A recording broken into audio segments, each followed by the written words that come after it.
காலந்தோறும் இந்திய பெண்கள் நிலை. இது 8th சோசியல் சயின்ஸ் புக்கில் இருக்க பாடம். லாஸ்ட் வீடியோவில் முந்தைய வீடியோவில் வந்து போன பகுதியை பார்த்த மதராஸ் தேவதாசி சட்டம் பற்றி.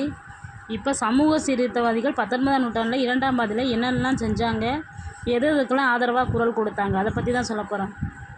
19ஆம் நூற்றாண்டின் 2ஆம் பாதியிலிருந்து பல சமூக சீர்திருத்தவாதிகள் மற்றும் சமூக சீர்திருத்த இயக்கங்கள் பெண்களுக்கு கல்வி அளிப்பது, அவர்களின் திருமண வயதை உயர்த்துவது. 19ஆம் நூற்றாண்டில் 2ஆம் பாதியில் என்ன பண்ணியிருக்காங்க சமூக சீர்திருத்தவாதிகள் வந்து அவங்க சமூக சீர்திருத்த இயக்கங்கள் மூலமாக பெண்களுக்கு கல்வி அளிக்கணும், அவங்களோட திருமண வயசை வந்து உயர்த்தணும், விதவைகளை பராமரிக்கணும், அதே மாதிரி ஜாதி முறையோட இறுக்கமான தன்மையை நீக்கணும், ஒடுக்கப்பட்ட வகுப்பை வந்து சமத்துவ நிலைக்கு உயர்த்தணும். இதன் மூலம்தான் பெண்களோட முன்னேற்றத்தை ஊக்குவிக்க முயற்சி செஞ்சுருக்காங்க. இவ்வியக்கங்களை வழிநடத்திய சீர்திருத்தவாதிகளே நவீன இந்தியாவின் முன்னோடிகள்.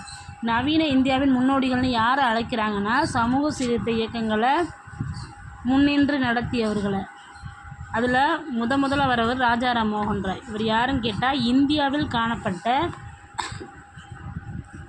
சமூக அடக்குமுறைகளை சீர்திருத்த முயன்ற பிரிட்டிஷாரின் முயற்சியை ஆதரித்த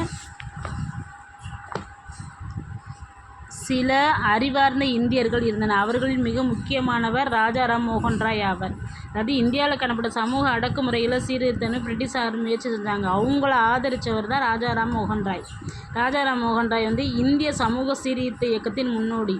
இந்திய சமூக சீர்திருத்த இயக்கத்தோட முன்னோடி யாருன்னு கேட்டால் ராஜாராம் மோகன் ராய். தனது உடன்பிறந்த சகோதரின் வாழ்க்கையில் இருந்த நடைமுறையை கண்ட பின்னர் சாதிகளுக்கு அப்பால் சதி எதிர்ப்பு போராளியானார். இவர் என்ன பண்ணுறது, தன்னோட உடன்பிறந்த சகோதரர் இறந்த பின்னாடி அவங்களோட மனைவியும் உடன்கட்டை ஏற வச்சாங்க. அதனால் கோபம் கொண்ட இவர் என்ன பண்ணுறாரு, சாதியை மட்டும் இல்லாமல் சதியின்ற உடன்கட்டை எதில் ஒழிக்கணும், அதை எதிர்த்து போராட ஆரம்பித்தார். மனித தன்மையற்ற இந்த பழக்கத்திற்கு எதிரான இயக்கத்தை தொடங்கினார்.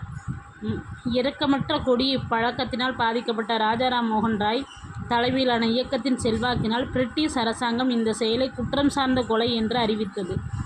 உடனே என்ன பண்ணுறாங்க, பிரிட்டிஷ் அரசாங்கம் இந்த சதின்ற உடன்கட்டை ஏறுதல் வந்து குற்றம் சார்ந்த கொலை அப்படின்னு அறிவிக்கிறாங்க.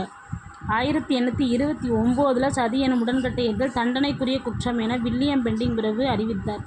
அதாவது சதின்ற உடன்கட்டை ஏறுதலை தண்டனைக்குரிய குற்றம்னு ராஜாராம் மோகன் ராய் முயற்சி செஞ்சதுனால யார் அறிவிக்கிறான்னா வில்லியம் பெண்டிங் பிரபு. இந்த தடை செயலுக்கு உதவியதற்காக ராஜாராம் மோகன் ராய் மிகவும் நினைவு கூறப்படுகிறார். மேலும் குழந்தை திருமணம் மற்றும் பெண் சிசு கொலை ஆகியவற்றையும் அவர் எதிர்த்தார். விதவை மறுமணம், பெண் கல்வி மற்றும் பெண்களின் சொத்துரிமை ஆகியவற்றை ஆதரித்தார். இவ்வாறாக சதி எனும் தீய பழக்கம் சமூகத்திலிருந்து ஒழிக்கப்பட்டது. உடன்கட்டை ஏறுதலை மட்டும் இல்லாமல் பெண் சிசு கொலை கூடாது, பெண் குழந்தைகளை பிறந்தவனை கொல்லக்கூடாது, விதவைகள் வந்து மறுமணம் செஞ்சுக்கணும், இதையும் ஆதரித்து குரல் கொடுத்தாரு. அது மட்டும் இல்லாமல் பெண் கல்வி மற்றும் பெண்கள் படிக்கணும், பெண்களுக்கு சொத்துரிமை வேணுன்றது அப்படின்ற கருத்தையும் ஆதரித்தவர் ராஜாராம் மோகன் ராய். இவ்வாறாக சதி எனும் தீய பழக்கம் சமூகத்திலிருந்து ஒழிக்கப்பட்டது. அடுத்து ஈஸ்வர சந்திர வித்யாசாகர் பெண் கல்வி, விதவை மறுமணம் ஆகியவற்றை ஆதரிக்கவும் பலதார மணத்தை ஒழிப்பதற்காகவும் வங்காளத்தில் ஒரு இயக்கத்தை மேற்கொண்டார். ஈஸ்வர சந்திர வித்யாசாகர் என்ன சொன்னான்னா பெண் கல்வியையும் விதவை மறுமணத்தையும் ஆதரிக்கிறாரு. பலதார மணத்தை ஒழிப்பதற்காகவும் வங்காளத்தில் ஒரு இயக்கத்தை மேற்கொண்டார். பலதார மணத்தை ஒழிக்கணும்னு சொல்லிட்டு வங்காளத்தில் ஒரு இயக்கத்தை ஆரம்பித்தவர் வந்து ஈஸ்வர சந்திர வித்யாசாகர். 1856 இந்து விதவை மறுமண சட்டத்தை நிறைவேற்றுவதற்காக இந்திய சட்டமன்றத்திற்கு அவர் பல மனுக்களை சமர்ப்பித்தார். ஈஸ்வர சந்திர வித்யாசாகர் என்ன பண்ணார், 1856 வந்து இந்து விதவை மறுமண சட்டத்தை நிறைவேற்றணும்னு சொல்லி இந்திய சட்டமன்றத்திற்கு பல மனுக்களை சமர்ப்பிக்கிறார். மற்றவர்களுக்கு முன்மாதிரியாக அவரது மகன் நாராயணச்சந்திரா ஒரு விதவையை திருமணம் செய்து கொண்டார். வித்யாசாகர் பெண் கல்வியை மேம்படுத்துவதற்காக வங்காளத்தில் நாடியா, மிட்னாபூர், ஹூக்ளி மற்றும் பர்த்வான் ஆகிய மாவட்டங்களில் பல பெண்கள் பள்ளியை நிறுவினார்.